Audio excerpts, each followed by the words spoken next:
Wave 100 mga boss, i-upgrade natin ng block na 53 mm. So ito yung kakabit natin, ano. Spatin natin. Kumain na muna tayo at nagugutom na ako. Kumain ka na.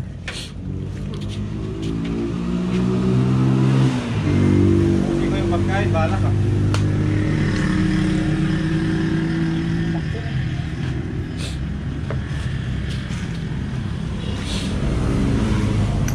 Ito yung dati niya mga boss.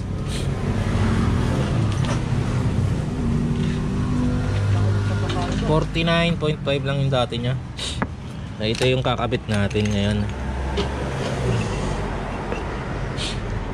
Bali sumapak naman siya, wala siyang babawasin dito. Plug and play lang mga boss.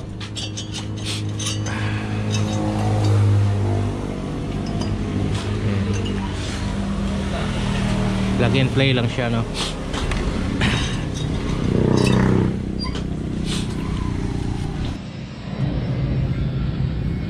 Ayan mga boss, dahil magka-cams tayo ng 6.8. Ayan, 6.8 yung cams ni bossing. Nagbabawas tayo ngayon ng retainer saka lock. Ito siya, no? Babawas tayo ng retainer.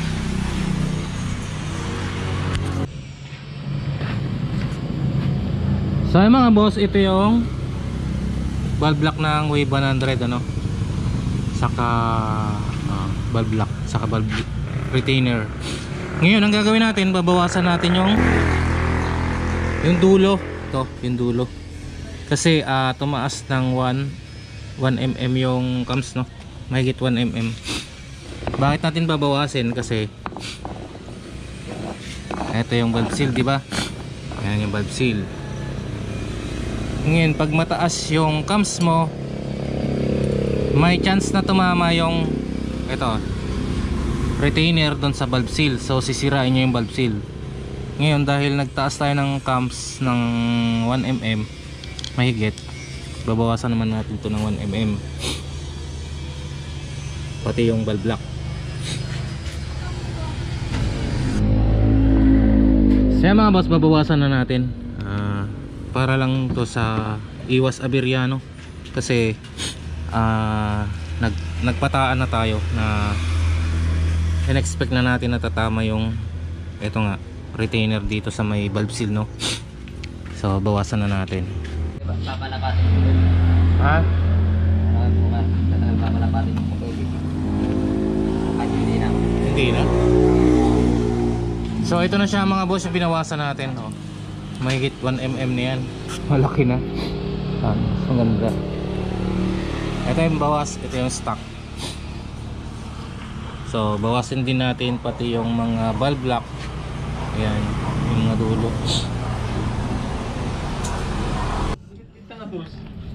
Ayan mga boss, nabawasan na natin yung retainer saka yung valve lock, no? So ayan, kakabit na natin yung cams. Bili tayo ng valve seal. Ang gamit pala natin ay pang Mio na genuine.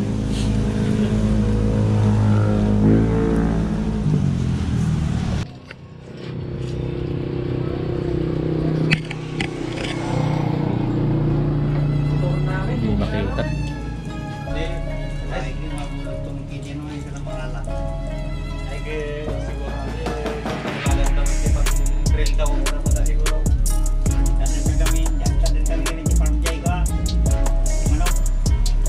Ayan mga boss, pinort natin yung kanyang head, no? Nice lang natin.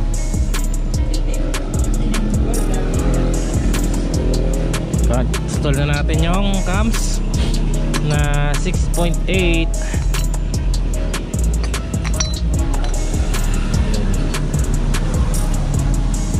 Balik ko na mga boss, no? Balik ko. Yan mga boss, na install na natin yung cams, no? Tapos nalagay na natin yung valve seal. Yan, oh. Tingnan natin yung kanyang grip.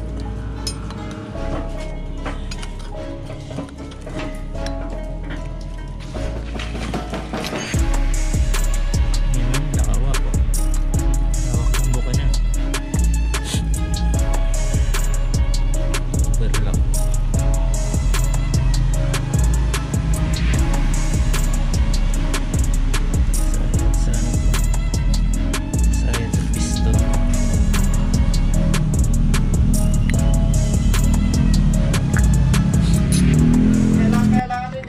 Okay mga boss, check natin kung saan tatama yung valve, no? So naglagay tayo ng clay.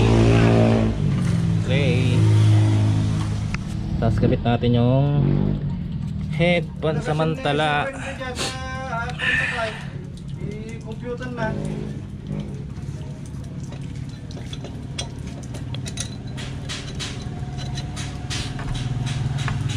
Yan. Okay mga boss, kailangan dapat nakatap na yung top dead center, no? And then kailangan gumagalaw tong dalawang tapet pag chinek nyo yung tama ng barbula, no? Tapos ikotin natin ng isang ikot.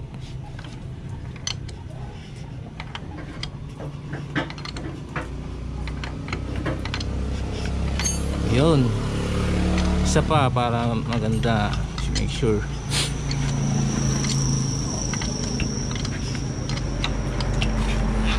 Okay mga boss, buksan na natin. Check natin kung mayroon ngang buksan na natin mga boss kung mayroon mang tumutukod sa loob. Makikita natin dun sa clay, no?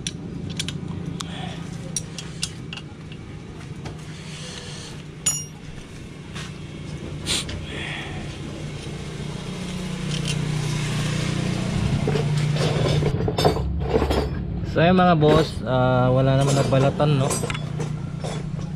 Hindi siya tumatama sa piston. So okay lang.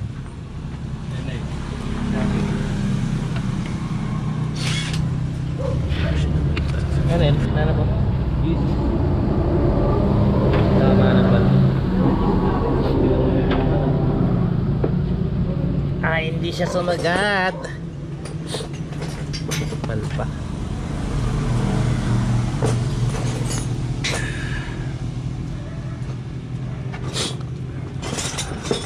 Okay mga boss, kakabit na natin, na. So yung mga boss, na ikabit na natin yung 53mm saka yung 6.8 na cams, ano. So ayun, okay na. Ito 53mm yung kinabit natin, saka 6.8 na cams. Dating 49mm yung black, lagyan natin ng 53mm, ano.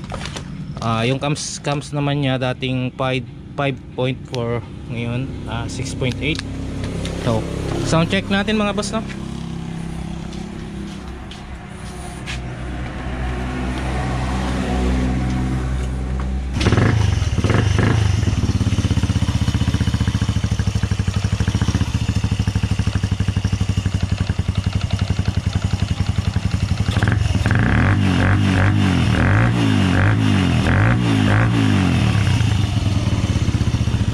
Try nating patakbuhin mga boss.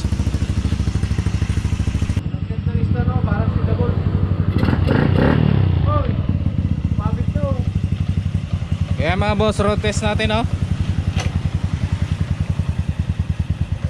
Road test natin. Kunwari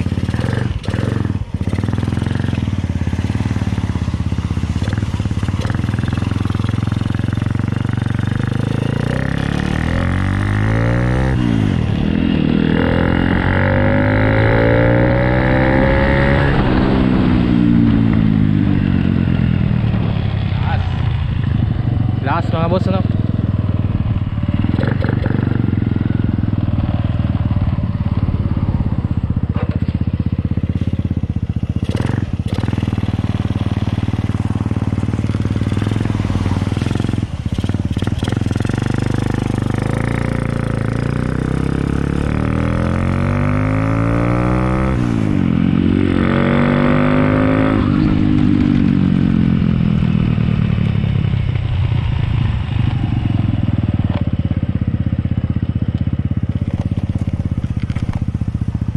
Test natin sa may-ari mga boss, para test natin sa may-ari.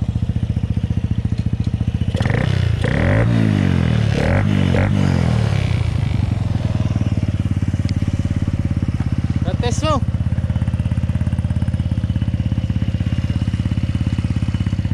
Last. Kaya mga boss, road test na. Malakas din pala.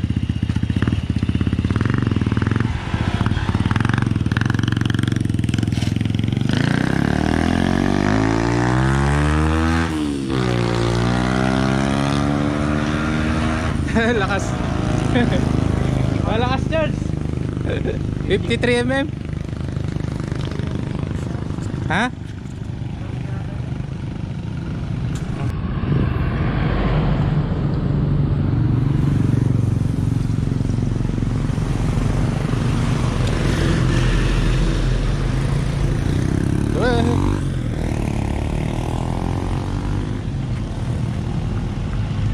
Ito na siya mga boss.